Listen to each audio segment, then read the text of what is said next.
Welcome to the Daily Decant, your 5-minute briefing on the world of wine. Each episode delivers practical insights to help you choose, order, and talk about wine with more confidence in everyday social settings. Let's get into today's decant. We've made it south, and south means Châteauneuf-du-Pape. This is the appellation that brought most people to southern Rhône in the first place, and it's also the one that most people understand the least.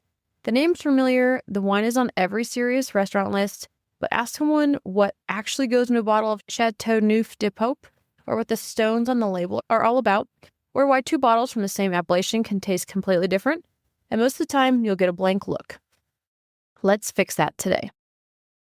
Châteauneuf-du-Pape sits about 15 kilometers north of the city of Avignon in the southern Rhône. The name translates to the new castle of the Pope, and it refers to the 14th century when the papacy was relocated from Rome to Avignon for roughly 70 years. The popes planted vineyards here, and the tradition took hold and never left. Today, the appellation covers about 3,200 hectares and is one of the most tightly regulated in France. Now let's talk about the stones, because they're genuinely important and very misunderstood. Across much of the appellation, the vineyard floors are covered in large, rounded stones called galets. They look like river rocks, which is exactly what they are. These are ancient riverbeds from the Rhone's prehistoric course, deposited over millions of years. What the galets do is absorb the heat during the day and radiate it back towards the vines at night, extending the growing season and helping Grenache, which needs warmth to ripen fully, achieve the richness and alcohol the appellation is known for. But here's what the stones don't do. They don't cover the entire appellation. Parts of Châteauneuf have sand, clay, limestone, and other soil types. The galet-covered areas are concentrated mainly on the plateau around the village itself and in a few famous estates, which means the soil map of Châteauneuf-du-Pape is actually quite complex, and that complexity is part of why wines from different estates within the same appellation can taste so different. The grape situation adds another layer.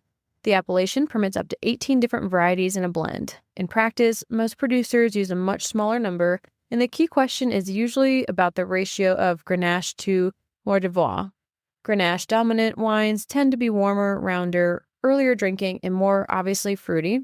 Mourvèdre-dominant wines tend to be darker, more tannic, more savory, and far longer lived.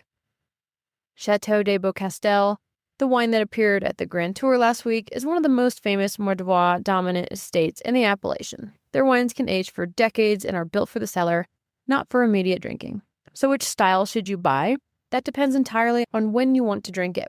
If you're opening a bottle this year, look for a Grenache-forward Châteauneuf from a recent vintage. If you're building a cellar and thinking 5 to 15 years out, the Mourvèdre-dominant producers like Beaucastel reward patience in a way that few wines in the world can match. Beyond Beaucastel, here are 5 producers worth knowing. Château Rhône, legendary, expensive, and made almost entirely of old wine Grenache on sand and clay soils. Unlike any other Châteauneuf, Clos de Pape, consistently one of the finest estates in the appellation, beautifully balanced. Domaine Telegraphe, reliable, widely available, and an excellent introduction to the appellation's character.